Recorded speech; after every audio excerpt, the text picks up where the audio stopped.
With subjects like the military, where they're forced to do things, in times of war, how is that viewed? Because I know, like in the Ten Commandments, Hmm. obviously you shouldn't kill people, Yeah. but there are people out there who, in order to protect life, or you would hope that in order to protect life, sometimes there are drastic measures that have to be taken. Yeah. I've asked myself that question back when I signed up for the draft. Oh, you signed up. Well, yeah, I was too young for Vietnam, and I was too old for Desert Storm and those things, so I Hmm. never went. But you had to at 18 or whatever it was, you had to sign up for the draft. So I did, and I can't say I was happy about it. I kind of felt like I wasn't some conscientious objector or protester, but and I'm a little bit that way. Maybe then that's a fault that for all the things I do, I don't really want the government telling me what to do. Yeah. You know, don't know if that's. It's not crazy to say that. I I think a lot of know. people fall into that You category. know, I'm a very small government person. Pave our Hmm. roads, keep the utilities going, and stay out of my life, stay out of my paycheck. But back to the military. Um, I had that question, and I asked a few people that I valued their wisdom, which was much more than mine, and then some of my own things the Lord might have shown me was first of all, um, the wars that mattered, and I do not make light of the loss of life on either side. I mean, we lost. Um, there are families that lost their children, and they're not coming back. Um, but like World War II was the war that America was called upon basically to save the world. And the war in Europe, the war in the Pacific, um, you know, Pearl Harbor and all that kind of thing.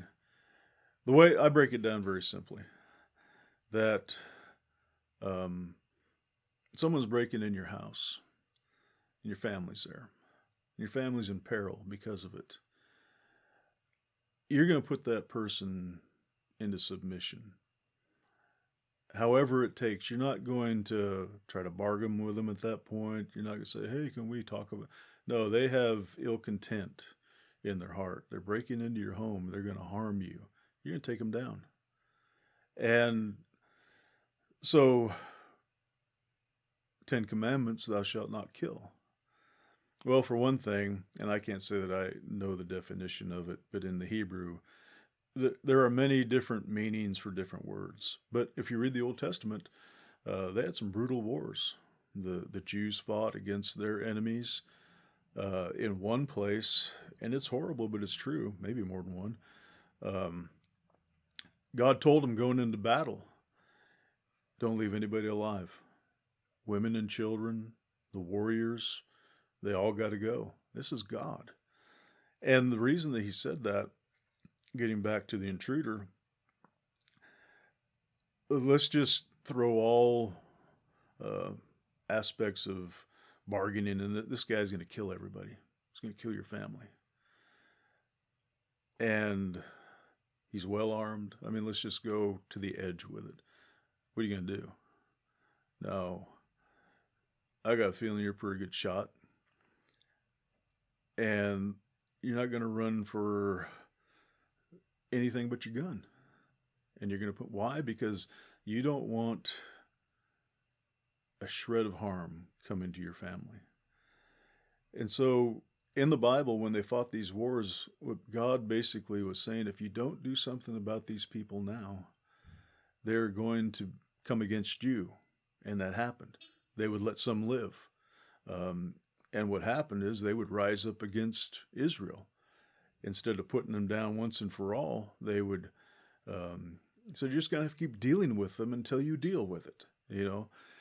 So with war, do I want to kill him? No, I don't. But at the same time, I might try to find something else to do. Um, I don't know, be a medic, be a chaplain. I Not don't go know. out of your way to be in that I position. would not want to. Yeah. Um, But if it came down to it, I can tell you I would. If my buddies were in peril, uh, for me, again, just me, as I stand now, as I understand now, as I would react, I think I would react now as I would pick up some kind of weapon and fight for them. And if it ended in someone losing their life, not a warmonger, but I do believe we need to defend ourselves. And um, and there is now to just walk up to somebody and kill them. No, I really believe that is. See, the thing about the Ten Commandments, it was a foundation. The Ten Commandments and the law, until that time, there had been no expectations really put on Israel um, as what God expected. And so the first five commandments have to do with honoring God and, putting God first, having no graven images, all that kind of thing.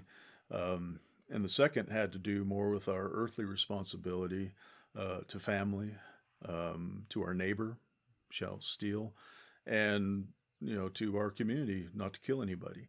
So you see, it's a whole different idea. This is how we should conduct our everyday life. Um, I don't think there's ever reason to steal. To covet, it's not a good thing. There's nothing productive about that.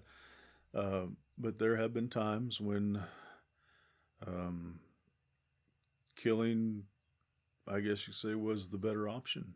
It doesn't have to be a pleasant one. I'm not going to enjoy it, but if it's between my family and that person, there's no question. Either that person goes down or I go down. Yeah. It's going to be something to the end. And I was in that position once. It wasn't that bad. We were coming back in Nevada. We were coming back from a pizza parlor or something, and the kids were all small. And as I was walking up the door, it was a big picture window, and I saw somebody in the house. Well, you have two options. It's the fight or flight thing, because you're dumping adrenaline, and you're either going to rush in, take on the situation, or you're going to run. Well, I rushed in. Well, it turned out that the church had a surprise birthday party for me. Oh man. I mean, I busted through that door. I think I opened it, but I didn't know what I was running into. That was that was my natural reaction. Why I chose that one, I couldn't tell you, because my family's outside. They're safe. Should have just got in the car and left and called the cops. So for me, that was probably pretty stupid to do. But that was the fight or flight thing, and I chose to fight, and probably chose wrong. Chose poorly because it was just a birthday party. Luckily, that's all it Yeah. was. But there have been Christians that have gone to battle. I don't think they lose their salvation at all. In fact, I know they don't. And they're called to duty, and they fulfilled that duty. And any of them that enjoyed killing, you got to wonder about that. But in fact, we all know with the used to call it shell shock. Now it's PTSD. PTSD. Yeah. Yeah. I can't keep up with all the acronyms. Everything's an acronym now. There's a lot. Yeah. So, yeah. It would not be my first choice I would go, but like I said, there might be other options that I could do. But if the time came to pick up a rifle and defend my comrades, then that's what I would do.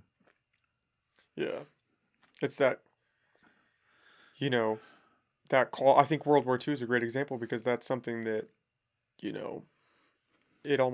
needed to be done. I think you could say that there were people who were being targeted for no fault of their own. It wasn't some victimless crime. No. Like they were atrocities that needed to be stopped. Yeah. And, as much as we would like to live in a world where, peace is throughout, that's not realistic. At least not in today's day and age. No.